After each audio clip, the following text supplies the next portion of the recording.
시작 기도하겠습니다. 성부와 성자와 성령의 이름으로 아멘. 하늘에 계신 우리 아버지,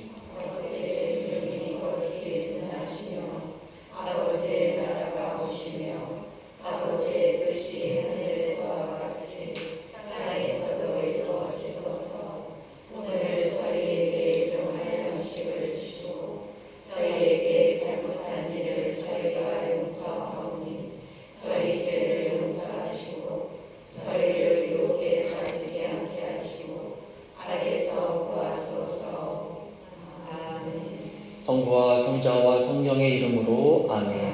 네. 오늘은 지난 시간에 이어서 참 그리스도인이 되는 길 두 번째 시간으로서 이웃에 대한 사랑, 특히 가난한 이를 위한 우선적 선택, 또 우선적 사랑에 대해서 여러분들과 이야기를 나눠보려고 합니다. 지난 시간에 말씀드리기를 참된 그리스도인이 누구냐라고 말씀드렸고, 참된 그리스도인은 진정으로 사랑하는 사람이다, 참된 사랑을 하는 사람이다라고 말씀드렸어요. 그래서 예수님께서 우리에게 주신 어떤 두 새로운 계명처럼 하느님을 사랑하고 또 그 하느님 사랑 안에서 이웃을 사랑하는 것이다, 이렇게 말씀을 드렸습니다. 그리고 지난 시간에는 하느님 사랑하는 관계 안에서의 어떤 기도에 대해서 말씀드렸고, 오늘은 이웃 간의 관계에 대해서 이야기를 나눠보려고 합니다. 이웃에 대한 사랑, 이웃을 사랑해야 된다라고 우리가 이야기를 하고 있는데, 이웃이 누구일까요? 이웃이 누구일까요? 모든 사람? 나이의 모든 사람? 맞습니다. 아주 훌륭하십니다. 그냥 내 옆집 사는 사람만 이웃이 아니죠, 그죠? 그리고 저기 같은 아파트, 같은 동, 같은 층 사는 사람만 내 이웃이 아니라 우리가 만나는 모든 사람입니다, 사실. 나 이외의 모든 사람이에요. 우리는 먼저 생각해 볼 거는 우리가 만나는 모든 사람이다. 우리는 만나는 모든 사람에게 어떤 사랑과 친절로 그들을 대해야겠죠, 그죠? 그래서 단지 인간적인 차원에서 그 사람과 사이좋게 지내고 그냥 어떤 관계를 잘 유지하고 어떤 평판을 잘 받고 그러기 위한 어떤 그런 사랑과 친절이 아니라 정말 하느님 사랑 안에서 하느님 사랑을 그들에게 보여주고 또 나를 통해서 세상에 그리스도를 보여주는, 그죠? 그 선행으로, 나의 삶의 증거로 그들에게 주님을 보여주는 그런 사랑을 실천해야 합니다. 하지만 이웃 사랑에서 우리가 만나는 이웃뿐만이 아니라 다른 모든 사람도 다 포함한다고 이야기를 했어요. 전 인류 모든 사람을 이야기합니다.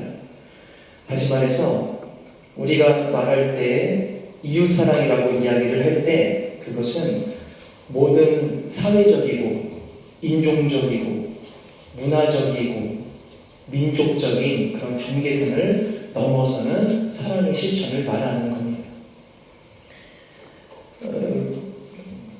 우리 구역 사람들, 혹은 우리 성당 사람들, 혹은 우리 서울 사람들, 혹은 우리 나라 사람들, 그 사람들만 사랑하는 것이 아니죠, 그렇죠? 그런 모든 경계선을 넘어서 모든 사람을 사랑하게 해야 합니다. 우리가 지구 반대편에 있는 어떤 사건이 터졌을 때 우리가 그것을 보고 함께 기도하고 함께 걱정해주고 또 도움을 주지 않습니까? 그죠? 저 멀리서 지금 러시아와 우크라이나가 전쟁을 하고 있어요. 사실 남일이죠. 남일 같지만 사실 남의 일이 아닙니다. 우리가 하나의 공동체고 하나의 이웃이라면 그것은 바로 우리 이웃의 일이고 바로 우리처럼 우리가 걱정을 하고, 그래서 그 전쟁이 빨리 종식되기를 우리가 함께 기도하고 있는 거죠. 또 가난한 나라에서 병과 또 이 굶주림으로 죽어가는 사람들을 보고 우리는 함께 걱정해주고 그들을 위해서 물적으로 영적으로 도움을 주고 있습니다. 또 어떤 지역에서 큰 자연재해 피해를 입으면 같이 아파하고 걱정해주면서 도움의 손길을 보내고 있죠. 이 모든 것이 우리 모두가 다 한 이웃이고 한 형제이기 때문입니다. 프란치스코 교황님께서 회칙으로 모든 형제들이라고 그 회칙을 내셨죠. 그의 어떤 핵심도 그거예요. 우리 모두가 하나의 공동체다. 우리 모두가 한 형제고 한 이웃이다. 그래 공동체 안에 모두가 들어와야 된다. 이 말씀이세요. 그 모든 사람이 우리의 이웃인데 성경에서는 특별히 이웃으로 지칭하는 한 어떤 군이 있습니다. 어느 집단이 있습니다. 그 집단이 뭐냐? 이거예요. 어려움 속에서 나의 도움을 필요로 하는 사람들이에요. 이 사람들이 나의 이웃입니다. 루카복음 10장 29절에서 37절 보시면 착한 사마리아인의 비유가 나와요. 여기에서 이웃은 강도를 만나 초주검이 된 사람으로 나옵니다. 공경에 처해 도움이 필요한 사람이죠. 내가 그들의 이웃이 되어줘야 됩니다. 또 다른 구절 볼까요? 마테오복음 25장 32절에서 46절입니다. 너무나 유명한 구절이죠.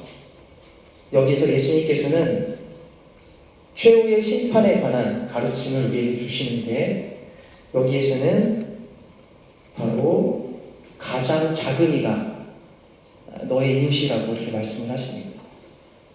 그리고 더 나아가서 그 가장 작은 이에게 해준 것이 바로 나에게 해준 것이다 라고 가르치시면서 자기 자신과 예수님 자신과 가장 가난한 이들, 가장 작은 이들을 동일시하고 계십니다. 그래서 이웃이란 도움이 필요한 가장 작은 사람들이죠.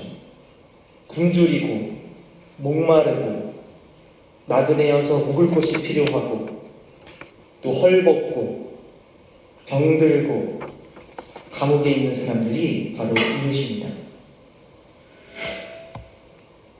이웃이 누구인가에 대한 이러한 가르침은 우리에게 이웃사랑이 무엇인가에 대해서도 다시 한번 생각하게 합니다. 단지 나의 삶의 자리에서 만나는 사람들, 내가 자주 만나는 사람들, 그죠? 나와 비슷한 일을 하는 사람들, 혹은 사회적, 경제적, 문화적으로 어떤 비슷한 형태의 삶을 사는 사람들, 이런 사람들만이 이웃이 아니라는 것입니다. 특별한 어려움 속에 도움이 필요한 이들을 적극적으로 찾아서 그들을 도와주고 그들에게 사랑을 실천해야 하는 것이죠. 우리 교회는 항상 가난하고 어려운들을 위해서 특별히 더 기억하고 기도해주고 도움을 주고 있습니다. 그렇죠. 특별히 기도하는 부분, 특히 우리가 어떤 공적인 기도, 공적인 예배에서 볼 수가 있는데요. 주일미사 때 우리가 보편제한 기도를 하죠. 그죠? 보통 몇 개 하나요, 기도를? 4개 합니다. 이 4개가 어느 정도 정해진 어떤 지향으로 구성되어 있어요. 그죠? 어떻게 구성되어 있나요? 첫 번째는 교회를 위해서 우리가 기도를 합니다. 두 번째는 세상을 위해서 기도를 해요. 세상과 세상의 모든 일을 위해서 우리가 기도를 하고요. 세 번째가 가난한 사람들, 병고에 시달리는 사람들, 그렇죠? 박해받는 이들, 즉 어려움 속에서 도움을 필요로 하는 이들을 위해서 특별히 더 기도하고 있는 거예요. 그 네 번째는 그때 상황에 따라서 자신이 살고 있는 삶의 자리에서, 그죠? 이제 그런데 그렇죠? 자기의 지역 공동체, 자신이 속해 있는 공동체를 위해서 기도를 합니다. 이 지향을 봐도 이 이웃에 대한 개념이 거기 다 들어있구나라고 좀 생각을 하게 돼요. 그죠? 세상의 모든 사람들을 위해서도 기도를 하죠, 우리가. 그리고 네 번째 지향으로 우리가 만나는, 우리와 함께 이 공동체에 살고 있는 사람들을 위해서 기도를 하고 또 특별히 기억을 합니다. 이 어려움 속에서 도움을 필요로 하는 가난한 이들을 위해서 우리가 기도를 합니다. 그래서 우리가 가난한 이를 위한 선택, 가난한 이를 위한 사랑할 때 반드시 경제적으로 가난한 사람을 이야기하는 건 아니에요. 여기서 말하는 것처럼 어떤 어려움 속에서 도움을 필요로 하는 사람, 동경 속에 있는 사람, 이런 사람들을 지칭해서 가난한 사람이라고 이야기를 하고 그 사람을 위해서 우리가 도움을 주고 또 기도를 하고 또 사랑을 실천하는 겁니다. 그래서 가난한 사람을 위한 애덕은 이웃사랑의 아주 일반적인 모습이고, 그리고 이웃사랑을 아주 순수하게, 그리고 밀도 있게, 또 아주 남다르게 이렇게 드러내는 자리가 되는 것입니다. 교회에서는 처음부터 첫 그리스도 공동체이죠. 첫 신자 공동체부터 가난한 이들에 대한 사랑을 실천했습니다. 가난하고 어려운 처지에 있는 이들을 위해서 자선을 베풀고, 또 그들을 돌보아주고, 또 그들에게 봉사를 실천했죠. 이것은 교회의 가장 오래된 행위였고요. 그리고 사랑의 공동체인 교회에게 있어서 당연한 행위였고, 그리고 가장 부합하는 행위였습니다. 또 교회의 존재를 드러내는, 교회라는 것을 드러내는 필수적인 표현이기도 했습니다. 그래서 가난한 이들에게 행하는 행위 자체가 그가 정말 진정한 그리스도인인가 아닌가 하는 척도가 되기도 해요. 진정한 그리스도인들은 정말 가난한 사람에게 진정한 사랑을 베푼다, 이렇게 볼 수가 있는 거죠. 그래서 초세기 교회부터 고대, 중세, 근대 이르기까지 많은 성인들, 또 많은 교부들, 주교님들 항상 말씀하세요. 가난한 이를 사랑해야 된다. 가난한 이에게 자선을 베풀어야 된다고 말씀을 하십니다. 그리고 개인적인 어떤 자선을 강조하고 또 권고하기도 하지만, 개인적인 자선 말고 어떤 자선을 베풀까요? 조직적인 자선도 실천합니다. 그죠? 조직적이고 또 제도화된 자선을 실천해요. 무슨 말이냐면은 노숙자들을 위한 무료급식소를 만든다든지, 그죠? 노숙자들을 위한, 가난한 이들을 위한 어떤 무료 병원을 설립한다든지, 그런 식으로 아예 조직적으로, 제도적으로 어떤 기관을 만들어서 그렇게 가난한 이들에게 자선을 베풀었습니다. 그건 지금까지 계속 되고 있죠. 우리 명동성당에서도 계속 무료급식소 지금 이렇게 해나가고 있고, 또 교구에서 운영하는 가난한 이들을 위한 병원들이 또 설립되고 있고 운영되어 가고 있습니다. 그런데 20세기 들어서, 특히 20세기 후반에 들어서 1950년 이후에 이웃사랑이 이런 자선의 형태, 우리가 그들을 도와주고 그들에게 어떤 희사를 베풀고, 그죠? 그들을 돌보고, 이런 형태를 넘어서 새로운 형태가 나타나는데, 그것이 바로 연대적인 형태였어요.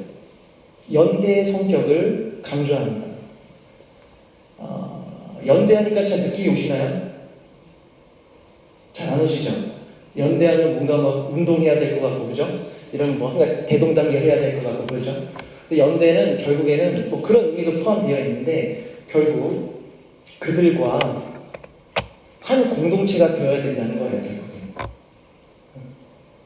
그러니까 우리가 자선하는 거 너무나 훌륭한 행위이고, 정말 아름다운 행위이고, 우리가 잘하고 있는 건데, 그럼에도 불구하고 어떤 의식이 생겼냐면은, 교회와 가난한 이들이 분리되는 어떤 이런 의식이 생길 수가 있어요, 사실은. 교회가 있고, 가난한 이가 따로 있는 거예요. 그래서 가난한 이가 하나의 시혜적 대상이 돼버리는 거죠. 그래서 교회는 가난한 이들에게 그 자선을 베풀어야 돼요. 그리고 그냥 두는 거예요. 약간 이런 것보다는 하나의 공동체를 만들어야 된다. 가난한 이와 교회가 분리되면 안 되고, 하나의 우리의 공동체를 이루고 하나의 형제적 사랑을 나누면서 그렇게 돌보는 그런 형태가 되어야 된다는 하는 것이죠.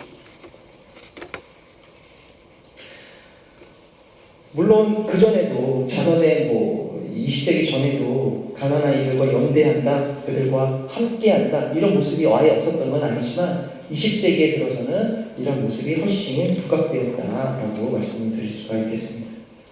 그래서 이런 연대적 성격을 강조한 이웃사랑을 교회에서는 가난한 이를 위한 우선적 선택이라는 정식으로 표현하기 시작했어요.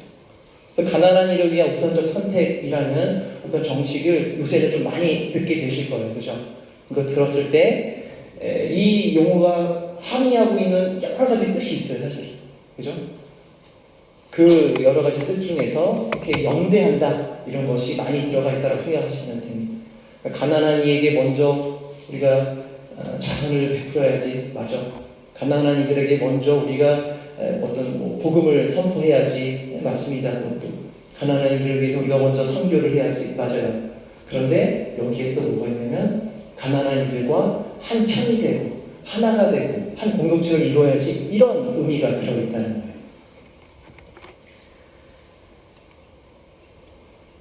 가난한 이를 위한 우선적 선택이라는 용어가 언제부터 사용되었냐 우리가 볼 수 있겠습니다. 사실 이 용어는 라틴 아메리카에서 시작이 된 용어예요. 1970년대에 거의 그쯤이었을 거예요.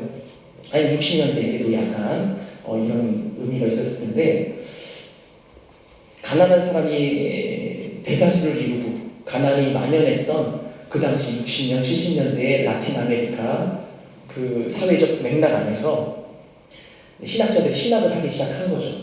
그러면서 도대체 그들에게 하느님이 무엇인가, 또 교회가 무슨 일을 해야 되는가에 대해서 고민을 많이 했습니다. 그러면서 그들이 점점 이런 생각을 하게 됩니다. 가난한 이들을 위한 우선적 선택을 해야 된다. 그들과 같은 편에 서 있어야 된다. 그들 곁에 있어야 된다라고 생각을 했습니다. 이제 그렇게 사용되었던 용어가 처음으로 교회 공식 문헌에 등장하게 된 것, 교회 공식 문헌에 선언이 된 것은 1979년이에요. 1979년에 멕시코의 푸에블라, 들어보셨나요? 푸에블라라고, 그것도 굉장히 사회교리나 뭐 이런 가난에서 되게 중요한 어떤 문헌인데, 푸에블라에서 개최되었던 제3차 라틴 아메리카 주요 회의에서 처음으로 이 정식을 사용했습니다. 푸에블라 문헌 1134항에서 가난한 이를 위한 우선적 선택이란 정식을 이렇게 선언한 거예요. 근데 이건 지역교회에서 선포한 내용이잖아요. 지역교회. 라틴 아메리카 주교님들이 모여서 한 회의에서 회의를 하고, 그리고 그거에 대해서 최종 문헌을 낸 그 문헌에서 선포를 한 거고요. 그것이 보편교회에서는 언제 처음으로 받아들여지냐? 1987년입니다. 1987년 교황 요한 바오로 2세가 사회적 관심이라는 회칙을 이제 내시면서 그 안에서 가난한 이들을 위한 우선적 사랑이라는 문구를 넣으시고 이 정식을 받아들이시게 됩니다. 그래요. 뭐 이렇게 라틴 아메리카 맥락에서도 사용이 된 용어였고 보편교회 안에서도 사용되는 용어였어요.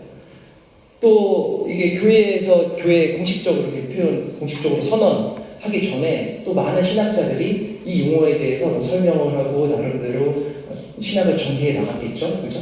그래서 이 같은 말을 쓰고 있지만, 가난한 이를 위한 우선적 선택이라는 같은 말을 쓰고 있지만 쓸 때마다 또 쓰는 사람마다 조금씩 뉘앙스가 달라요. 다를 수밖에 없어요. 어쩔 때는 이것이 굉장히 날카롭게 사회 비판적, 사회 어떤 예언자적 어떤 성격을 띌 때도 있어요, 사실.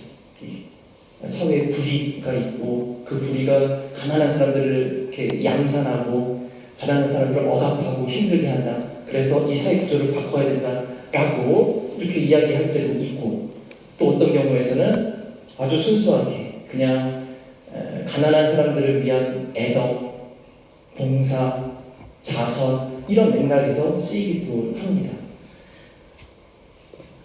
그래서 이 용어가 다양하게 사용되지만 지금 우리가 이 자리에서 우리가 살펴볼 가난한 이를 위한 우선적 선택은 누구의 가난한 이를 위한 우선적 선택을 보면 좋겠습니까?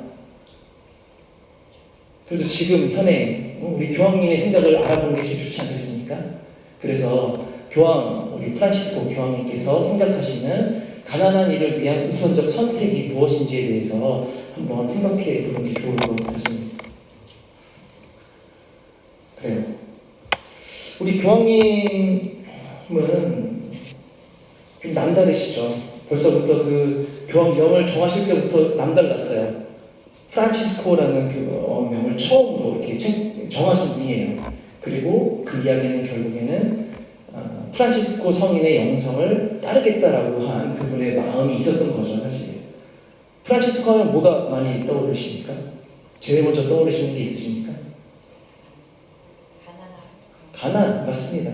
프란치스코, 가난의 어떤 대표적인 성인 아니십니까? 가난, 또 어떨까요?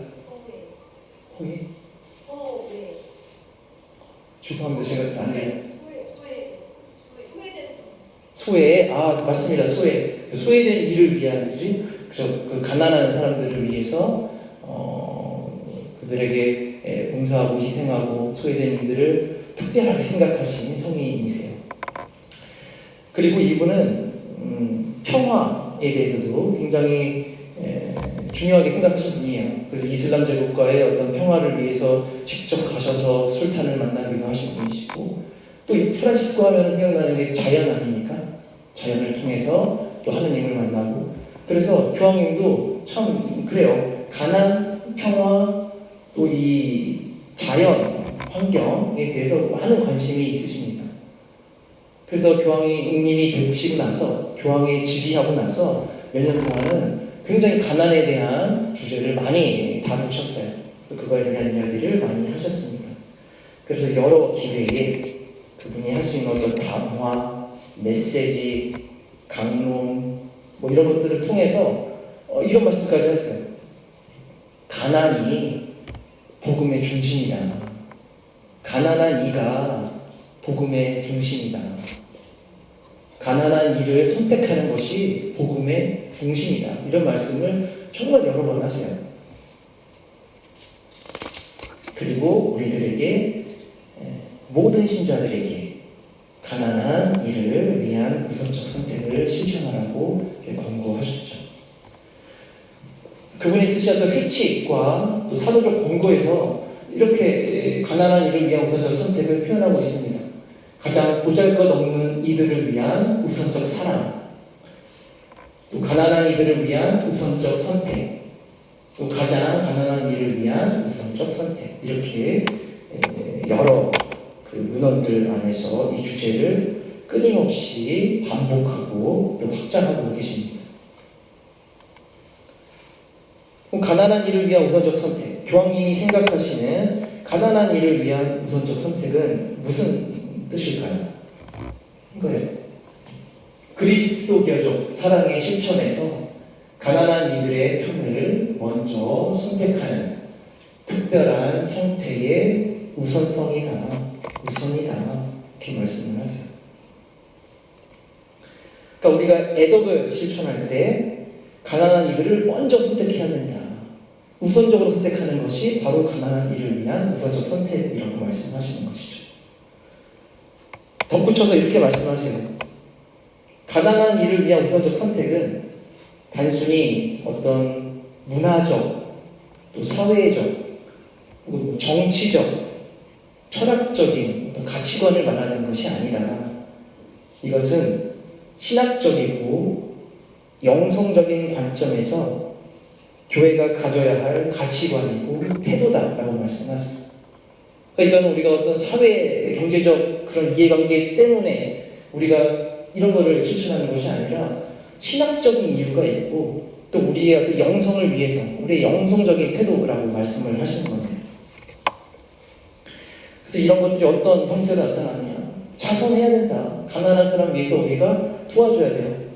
기꺼이 우리의 어떤 시간과 물적 자원, 영적 자원을 그들에게 베풀어야 됩니다. 또 그들에게 먼저 어떤 복음화를 해야 돼요. 선교를 하고 하느님을 알려주고 영적 돌봄이 필요한 이들에게 그걸 인도해주고, 그죠? 하느님을 알려주는 어떤 이런 영적 돌봄, 선교 등을 해야 됩니다. 그리고 굉장히 중요한 요소인데 교황님께서는 가난을 양산하는 불이한 구조적 원인을 제거하도록 노력해야 된다고 말씀하세요.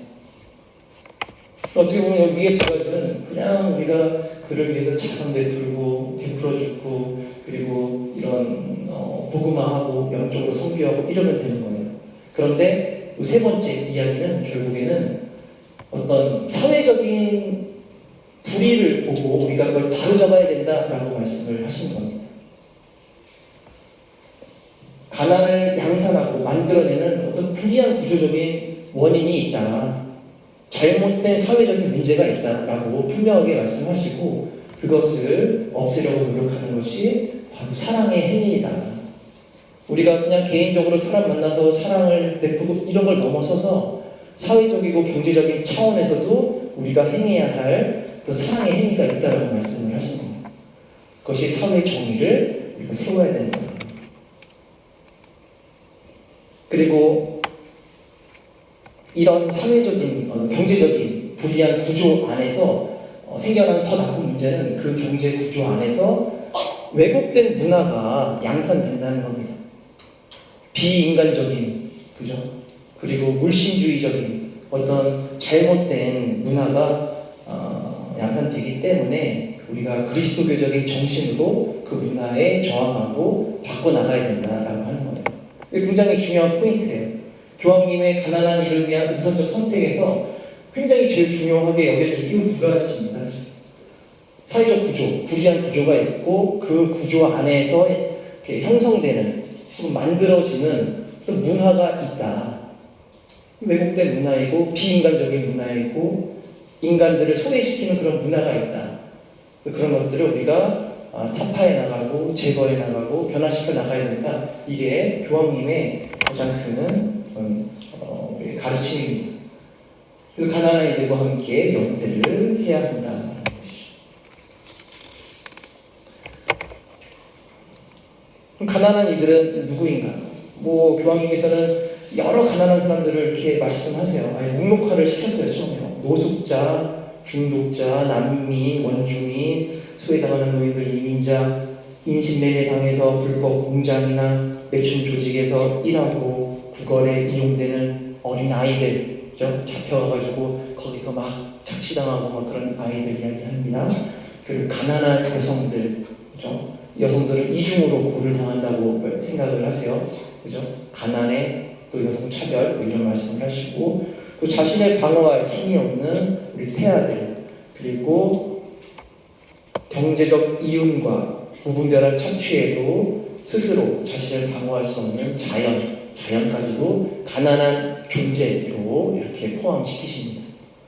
결국에 이런 구체적으로 말씀을 하셨지만 신학적으로 교황님께서 신학적으로 가난한 이들이 누구인가라고 이렇게 정의를 내리실 때는 이렇게 내리세요.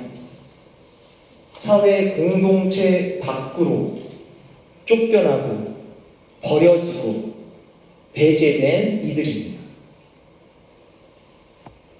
이들이에요. 그러니까 이들이 어떤 공동체 안에 있긴 있는데 우리 공동체나 사회나 이 국가 안에 있는데 거기에 어떤 좀 하위 계층에 있거나 이런 게 아니에요. 교황님 보실 때는 하위 계층에 있고 살긴 사는데 조금 낮은 계층에 있고 이런 게 아니고 그들은 이 사회 공동체 그 사람이 살아갈 수 있는 그 처지의 그 네트워크 그 자리에서 아예 배제된 사람들입니다. 사회 공동체 밖에 있는 사람들이에요. 그렇기 때문에 교황님께서는 그들을 다시 공동체 안으로 데려와야 된다. 집어넣어야 된다. 이렇게 말씀을 하세요. 그래서 연대하고 그들과 한 공동체를 이루어야 된다도 이 맥락에서 알아들으셔야 돼요. 가난한 사람, 버려진 사람, 배제된 사람 그들을 우리 공동체 안으로 데려와야 된다. 우리가 그들을 포함하는 큰 공동체를 만들어야 된다라고 생각을 하십니다.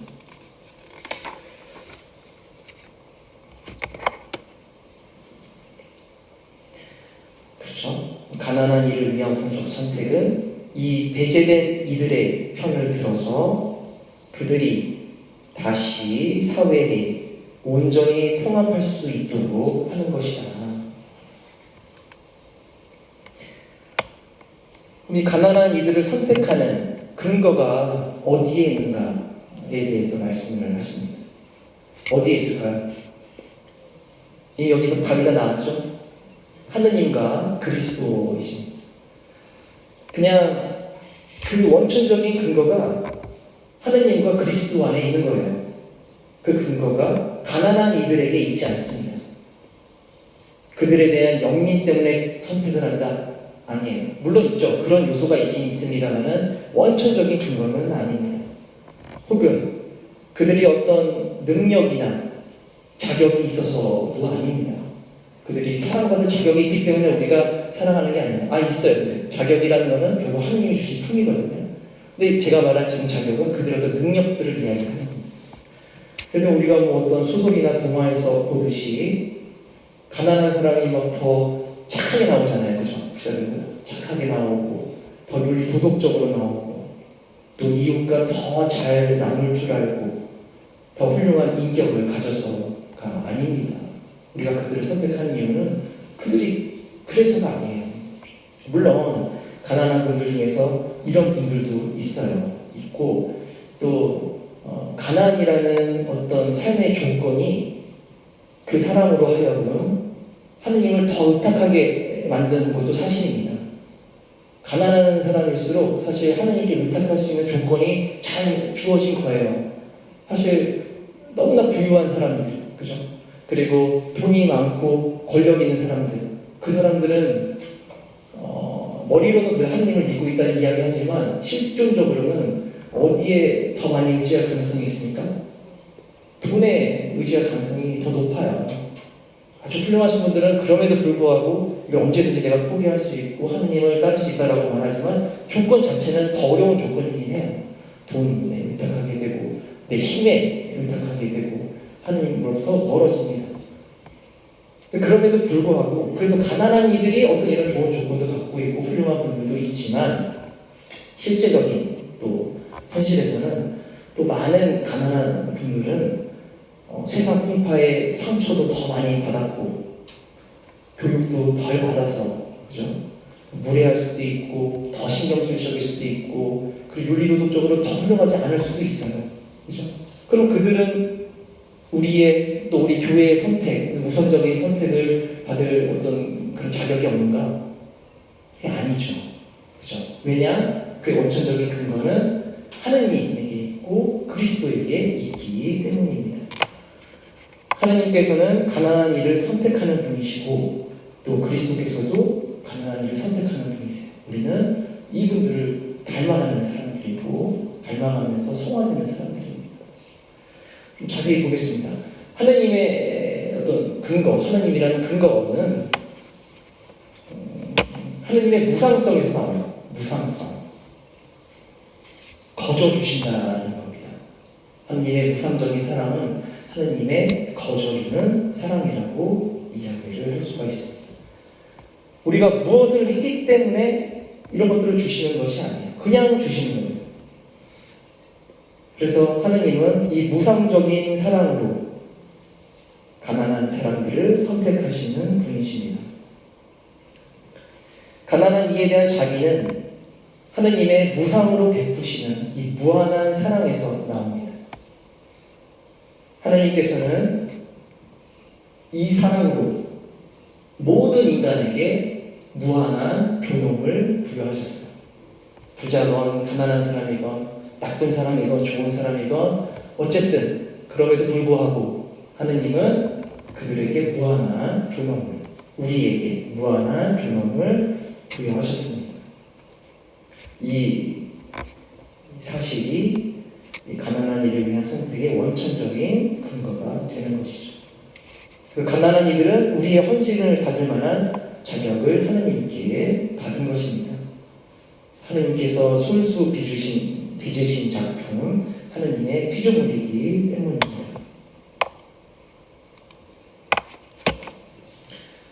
그런데 가난한 이들이 겪고 있는 어떤 고통의 상황들, 그죠? 그들의 생명을 담보할 수 없는 어떤 이런 어려운 상황들은 하나님의 무상성을 손상시킵니다.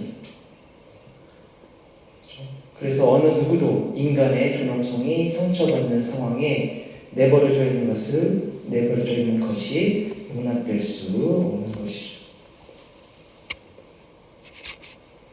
그래서 하느님의 무상성을 깨달은 사람들은 결국에 자기 자신을 벗어나서 모든 사람들을 사랑하게 돼 있어요.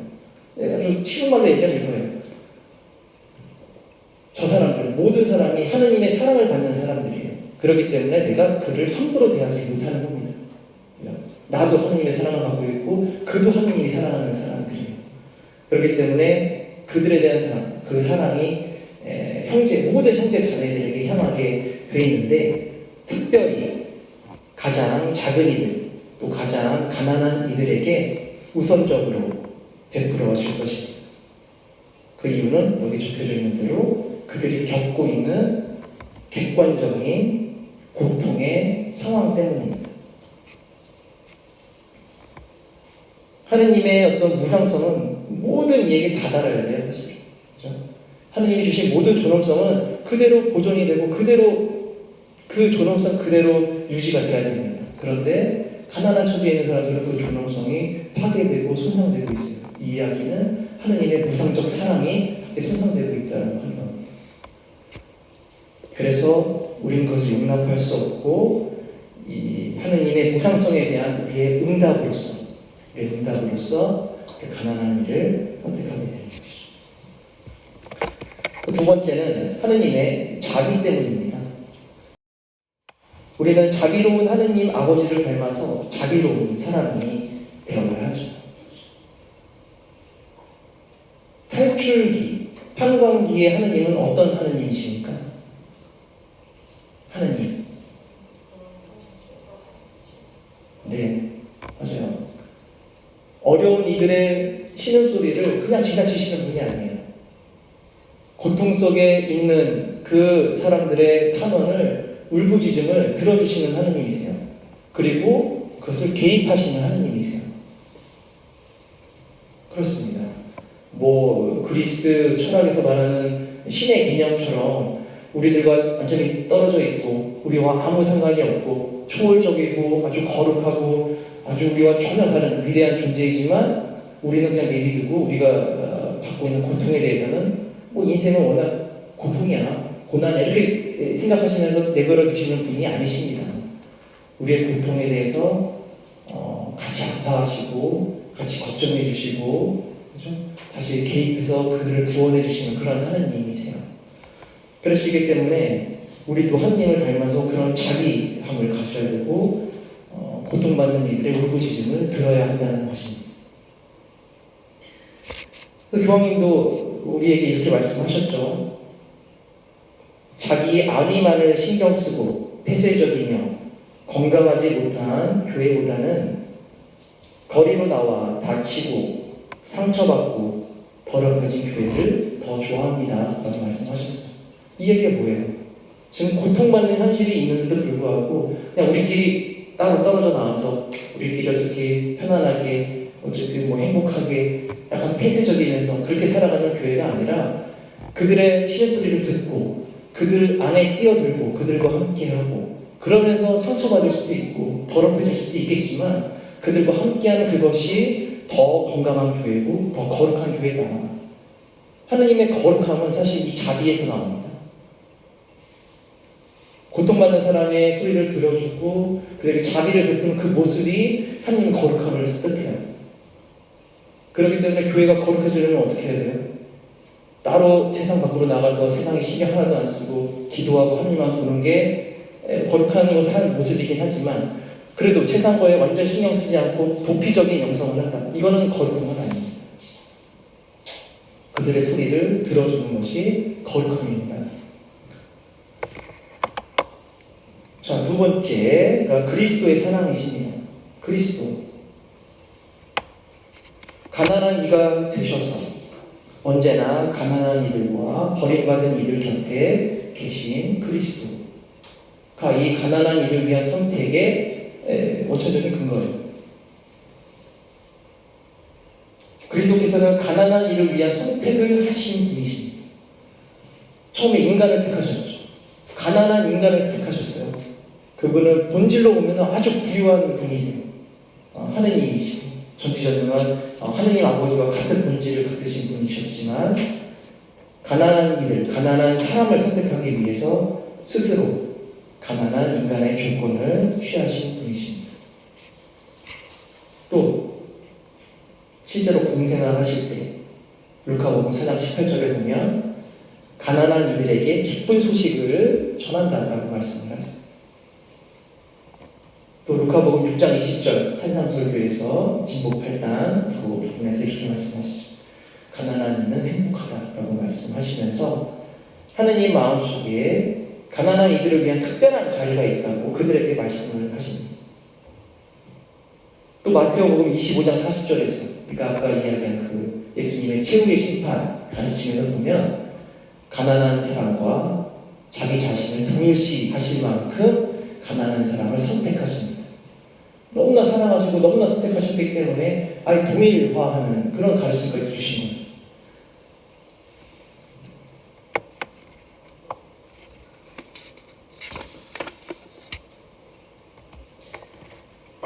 우리는 어떻게 이 가난한 이를 위한 우선적 선택을 실천할 수가 있는가 설명해드리면 이런 것들이에요. 자선, 네, 좋습니다. 물적, 영적으로 가난한 사람들을 찾아내서 그 사람들에게 도움을 줄 수가 있고 또 적극적으로 그들에게 다가가고 그들에게 만나는 그런 모습을 보여줄 수가 있겠어요. 두 번째, 연대하기. 그들과 하나의 공동체를 이렇게 이룰 수가 있겠습니다.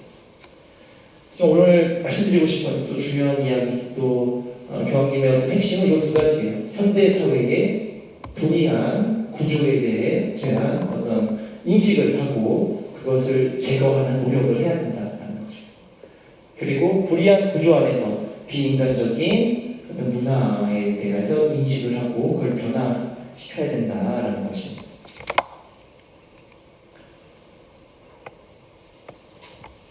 교황님은 오늘날의 현실을 이렇게 진단해요.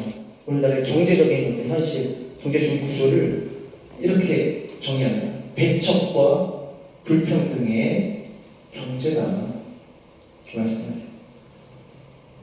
어떤 제동장치가 없는 시장 경제, 시장한테 모든 걸 맡겨버리죠. 그죠?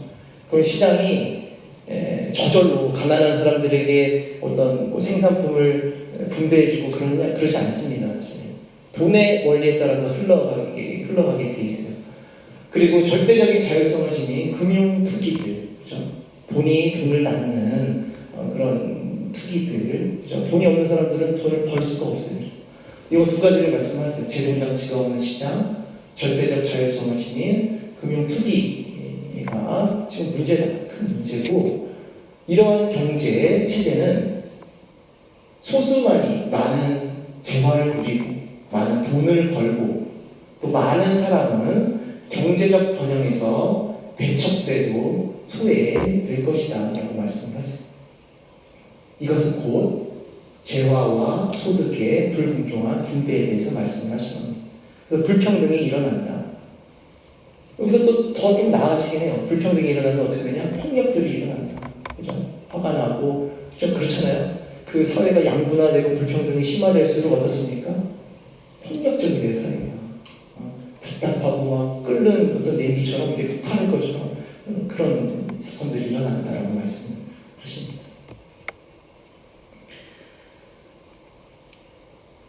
그 안에서 있는 어떤 문화들, 물신주의 문화가 있다. 돈이 가장 중요하게 여겨지는 문화이죠. 인간이 아니라 돈을 최우선적 가치로 여기는 왜곡된 가치관을 말합니다. 그리고 우리는 이러한 가치관 안에서 돈이 자신과 사회를 지배하도록 순순히 받아들이게 되죠. 정말 슬픈 일 같아요. 그렇죠. 지금 우리 사회에서 돈이 제일 중요하죠. 그죠? 제일 중요합니다. 얼마 전, 좀 오래됐죠. 그것도 몇십 년 전까지만 해도 어떤 가치를 더 중요하게 여기는 분위기가 있었어요. 사랑, 그죠? 특히 여기 계신 자매님들 어렸을 때 아마 그러셨을 거예요. 사랑이 더 중요하고, 우정이 중요하고, 그죠? 그다음에 인권 중요하고, 사람이 중요한 거죠. 그런데 지금은 돈이에요. 약간 좀 충격받은 게 있었어요. 이제 밸런스 게임이라고 아세요? 네. 밸런스 게임이라고 있는데 뭐냐면 어느 사람한테 질문을 하는 거예요. 두 가지 어떤 두 가지 무슨 두 가지 어떤 명상 아니 두 가지 어떤 내용을 주고 이 중에서 더 좋아하는 거를 골라라 하는 어떤 그런 게임이에요. 그러니까 어렵죠. 어려운 거를 주겠죠. 고르기 어려운 거를 하나를 줄 텐데 그때 그 올림픽 금메달 딴 어느 선수한테 물어본 거였어요. 이제 금메달 따고 와서 인터뷰하고 재밌는 이야기도 하고 뭐 그냥도 물어보다가 자 이제 마지막에 밸런스 게임 하겠습니다. 이렇게 이야기를 했어요. 그래서 그 사람한테 뭐 우리 교리랑은 맞지 않지만 다시 태어난다면 첫 번째 올림픽 금메달 다시 태어나고 올림픽 금메달 따고 싶냐? 두 번째 재벌 이렇게 있어요. 1초 만에 답이 나왔어요. 뭐였을까요? 재벌이에요, 재벌. 저 그거 보고 조금 충격을 받았습니다, 사실은. 자기가 노력한 그 가치, 노력해서 세계의 어떤 인정을 받고 1위가 된 그 가치보다 그냥 돈이 더 좋은 거예요, 그죠? 또 이제 그런 말을 또 1초도 안 돼서 자신있게 이야기한 것은 뭐냐? 또 사회가 그런 거를 용인하고 당연하게 생각하는 분위기라는 거예요, 사실. 그런 문화가 있다는 겁니다, 그런 문화가. 교황이 말하는 문화가 그런 문화예요, 지금. 그러니까 옛날 같으면 마음 한 곳에 그래도 돈도 좀 좋지 않나라고 생각을 할 수 있겠지만 그럼에도 불구하고 어떤 문화가 있으면 그럼에도 불구하고 돈보다는 더 중요한 가치가 있다라는 것을 사람들이 다 공감하는 문화가 있었으면 사실 그런 말을 하기가 어렵긴 하겠죠, 그죠? 근데 그게 아니라 이제 너무나 쉽게 돈이에요, 부자예요. 너 이 직업 왜 갖고 싶어? 뭐 이거 왜 하고 싶어? 이렇게 물어볼 때 애들도 다 건물주 되려고요. 돈 벌려고 이런 말 하잖아요, 그죠? 그런 것처럼 그런 어떤 물신주의의 문화가 팽배하게 우리 사회에 지금 팽배하게 있다는 것을 우리가 알 수가 있습니다. 소비주의. 그리고 이것도 돈과 관련된 건데 결국에는 소비하는 문화가 되는 거예요. 어떤 물건을 생산해서 소비를 해야 돼요. 그래야 경제가 발전한다고 생각을 해요. 그래서 사람들에게 소비를 부추깁니다. 소비를 부추기는 것은 결국 돈이 필요하다는 거예요, 그 사람. 그러면서 사람이 소외됩니다. 그래서 이런 문화 안에서는 사람이 생산을 하거나 소비를 하지 못하면 사람의 가치가 없어져 버려요. 사람의 가치가 뭐냐? 어떤 물건을 만들 수 있게 이 사람이 능력이 있어야 돼요. 그죠? 그러면서 물건을 만들어서 소모품처럼 써버려요, 사람을 벌써. 사람이 소외됩니다. 그렇지 않으면 인간은 어떤 소비 욕구의 존재야. 그래서 소비를 해야 돼요. 그 사람이 돈이 있어서, 구매력이 있어서 어떤 물건을 살 수 있어야 할 수 있어요. 그 사람으로서 가치를 갖습니다. 이 문화 안에서는 일을 하지 못하고 혹은 장을 보지 못하고 소비를 하지 못하면 사람 대접을 못 받는 겁니다. 공동체 밖에 나가게 돼 있어요. 그래서 어떤 사람이 생산자나 소비자의 역할을 하지 못할 때 쓸모없는 존재가 되는 현실이다라고 교황님께서 말씀을 하세요. 그 세 번째, 어떤 문화가 있느냐? 이기적인 무관심 문화가 있습니다. 무관심해요. 점점 그런 분위기가 많이 팽배해지죠. 그죠? 다른 사람이 뭘 하는지에 대해서 우리가 별로 관심을 갖지 않습니다. 일부러라도 더 같이 하지 않아요. 사실. 나만 잘 되면 모든 것이 다 좋은 것이다. 이런 생각들이 있습니다. 이것은 하느님의 사랑과 반대되는 문화예요. 교황님께서 말씀하신 예시가 이거였어요. 이기적인 무관심과 관련한 교황님의 어떤 예시는 이거예요. 주변에서 가난으로 사람들이 죽어가는데 전혀 관심이 없어요. 죽어가고 해도 이거는 전혀 나랑 상관이 없는 거예요. 그럼에도 불구하고 주식이 떨어지면 신문기사에 주식이 떨어진다는 소식을 들으면 그건 엄청난 신문기사거리가 된다는 겁니다. 그렇죠? 내가 주식을 해서 주식하는 사람은 더 그러겠죠. 주식하면 주식이 떨어질 때 자기 살이 부러져 나가는 것처럼 그런 느낌을 갖게 되겠죠. 그런데 바로 옆에 서울역, 시청, 여기서 죽어가는 노숙자들에 대해서는 아무런 마음의 움직임도 느끼지 못하는, 마음이 마비되고 메말라 있는 거예요. 이런 세 가지 어떤 문화에 대해서 말씀을 하십니다. 이런 것에 대해서 어떻게 극복을 해야 되는가? 첫 번째는 가난의 어떤 구조적인 원인을 인식하고 없애려고 노력을 해야 된다. 이 구조적인 원인을 해결하기 위해서는 아무래도 1차적으로 정치인과 기업가의 역할이 크겠죠. 그래서 교황님도 좋은 정치가, 좋은 기업가를 보내주시기를 주님께 청합시다 이렇게 말씀을 하시면서 그들에 대한 소명을 이렇게 중요하게 말씀하시고 그들과 많은 만남을 갖고 계십니다. 그들이, 정치가들, 기업가들이 삶의 진정한 의미, 경제, 모든 사람들을 살리는 그런 경제의 의미를 잘 이해하면서 그 재화를 잘 중대시키고 관리할 수 있도록 이렇게 이끌어야 된다고 말씀하시죠. 그리고 기업가 정치인들이 사리사욕을 채우려는 게 아니라 공동선을 위해서 활동을 해야 돼요. 그래서 사회의 경제, 정치적 차원에서 사회의 구조적인 원인을 없애고 더 건전하고 공정한 어떤 제도, 규칙들, 조직들을 이렇게 만들어야겠죠. 그것이 하나의 사랑의 행위라는 겁니다. 이것이 어떤 사람들이 볼 때 이 구조와 제도를 바꾸고 싶지 않은 사람들이 보기에는 아니 정치적 운동 아니냐, 교회가 자꾸 왜 정치에 간섭하고 왜 경제에 간섭하고 왜 이럴 수가 있냐라고 말을 하지만 사실 볼 때는 정치적 경제적 행위이긴 하지만 동시에 사랑의 행위라는 겁니다. 그 경제와 그 정치가 가난하고 약한 이들을 배제시키고 소외시키고 죽이는 제도라면 그걸 없애는 것이 우리 교회, 우리 모두의 그리스도인, 또 우리 모든 세상 사람들, 더 나은 세상을 위해서 노력해야 될 우리의 사명이라는 것이죠. 그래서 더 나은 세상을 위해 행동하는 이들과 함께 연대하고 또 이런 것이 사랑의 행위라는 것을 기억해야 된다고 말씀하십니다. 두 번째는 사고와 인식을 바꿈으로써 왜곡된 문화를 변화시켜야 된다고 하십니다. 그래서 지금 구조를 바꿔야 된다라고 말씀드렸지만 사실 사고와 인식의 변화 없이 구조만 바꾸는 것은 올바른 해결 방법이 아니라고 말씀하세요. 사고의 변화가 선행되지 않으면 그 바뀐 구조도 금방 부패해져 버리고 금방 비효율적이고 또 다른 불이한 구조가 될 것이다. 나쁜 제도가 또 되어버릴 것이다 라고 말씀하십니다. 그래서 인식을 바꿔야 된다.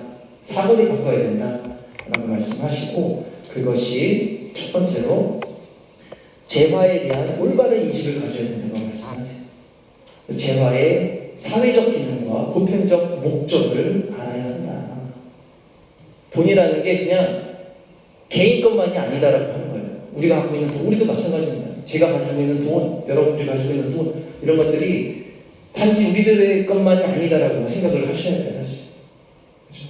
우리 거죠. 그리고 교회에서도 또 우리 요 경제 체제에서도 사유재산 제도를 인정합니다. 거의 천부적인 걸로 우리가 인정을 하고 있어요. 교회에서도 이거는 하느님이 주신 권리다라고 말을 하고 있어요. 맞습니다. 하지만 이것이 공동선 아래에서 사용이 돼야 되는 개인의 만족이나 사유재산 권리보다 가난한 이들의 생명권이 우선이다. 이걸 생각하셔야 돼요. 요한 크리소스토모라는 교부는 이렇게 말씀하셨어요. 자신의 재산을 가난한 이들과 나누지 않는 것은 그들의 것을 훔치는 것이며 그들의 생명을 빼앗는 것이다. 우리 재물은 우리의 것이 아니라 가난한 이들의 것이다. 이렇게 자선을 우리에게 권고하고 계시죠. 대그레고리오 성인께서도 이렇게 말씀하세요. 가난한 이들에게 필수적인 것을 줄 때 우리는 그들에게 우리의 것을 선물로 베풀어 주는 것이 아니라 그들의 것을 돌려주는 것이다. 이것이 바로 재화의 어떤 보편적인 목적에 대해서 말씀을 하시는 것입니다. 재화는 공동선의 이익이 되는 편으로 사용해야 되고, 재화는 모두를 위한 것이고, 모든 이의 생명을 유지하기 위한 것입니다.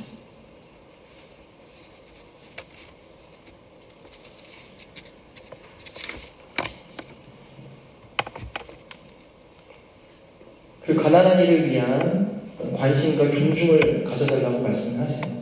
이것이 이기적인 무관심을 극복하게 할 것입니다. 다른 이를 어떤 의미에서 나 자신과 하나라고 여기며 다른 이를 향하여 쏟는 관심을 우리에게 촉구하십니다. 그래서 우리는 적극적으로 보이지 않는 가난한 이들을 찾아야 하고, 그들에게 실질적인 도움을 줄 수 있는 길을 찾고 그들의 진정한 행복을 추구해야 됩니다. 지금 사실 가난이가 보이지 않게 됐어요. 사실 특히 우리 서울, 그죠? 서울에서는 예전에는 뭐 판차촌도 있고 어떤 집도 있고 그래서 눈에 보였어요. 아, 우리가 아직 가난하구나, 우리가 아직 어렵구나, 이런 거를 우리에게 알려줬는데, 지금은 많이 발전했어요. 경제 발전이 되고 그런 곳이 재개발이 일어나고 하면서 우리 눈에 가난한 사람들이 사실은 사라졌습니다. 그럼 없을까요?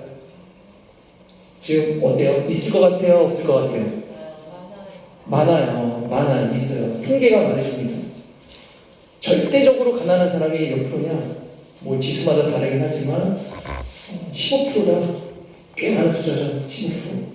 근데 그 가난선이 굉장히 낮아서 조금만 올려도 가난한 사람이 25%가 되어버려요. 4분의 1 이상이 좀 이렇게 부유하지 못한 가난한 삶을 살고 있는 겁니다. 눈에 안 보이잖아요. 가난한 사람들 공동체 없잖아요. 어디 갔냐? 공동체 밖으로 배제된 거예요. 쫓겨나 버린 거예요.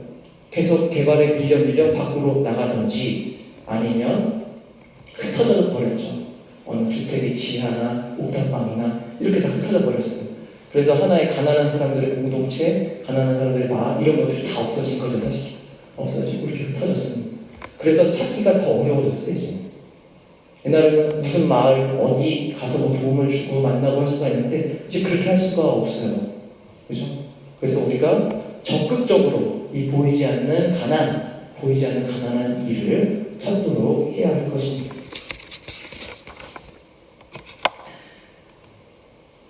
그래서 이런 가난한 일을 위한 우선적 선택이 사실 신앙 성숙의 결과이고, 그리고 성화를 향해 나아가는 도구가 됩니다. 교훈께서 이렇게 말씀하시죠. 가장 작은 일을 선택한다는 것은 자기 중심적인 생활 방식을 극복한다는 의미에서 교회의 정통성의 핵심 기준이며 복음의 필수적인 표지다라고 말씀을 하십니다. 그래요. 뭐 이건 말씀드리겠지만 이건 좀 길어지니까 넘어갔고, 그래서 우리도 가난한 일을 선택하면서, 그죠? 하나님께 더 나아가고 더 거룩해지고 그리고 더 사랑 넘치는 그리스도인이 될 수가 있을 것입니다. 마지막으로 우리 스테파노 추기경님, 김수환 스테파노 추기경님께서 말씀하신 이 말씀을 끝으로 강의를 마치고자 합니다. 너희와 모든 일을 위하여 라는 사목 선포가 있고, 그거에 대해서 이렇게 말씀하세요. 가난한 사람은 고통받는 사람들이다. 그래서 약자라고 불리는 사람들 편에 서서 그들의 존엄성을 지켜주려고 했을 따름이다 라고 말씀하세요. 그분이 가난한 이를 위한 우선적 선택, 이거를 실천하심으로써 사실 어떻습니까? 7, 80년도에 세상에 또 다른 그리스도의 사랑을 보여주셨어요. 그리스도의 사랑을 보여주시고 하느님의 사랑을 보여줬어요. 가난한 이들에게, 소외되고 어려운 처지에 있는 그들에게 하느님이 그들과 함께 있다는 것을 보여줬어요. 그들을 선택하고 그들 곁에 있어줌으로 해서 그들에게 하느님의 사랑을 보여줄 것입니다. 그래서 우리도 우리가 있는 자리에서, 우리가 있는 처지에서 가난한 이들과 함께 있어주면서 주님의 사랑을 보여줄 수 있는 우리가 되었으면 좋겠습니다. 네, 그러니까 뭐 지난 시간 이번 시간 긴좀 지루한 이야기 들어주시라 너무 감사드리고 하여튼 여러분 신앙 조금이나마 도움이 됐으면 참 좋겠습니다. 네, 마친 기도하겠습니다. 성부와 성자와 성령의 이름으로 아멘.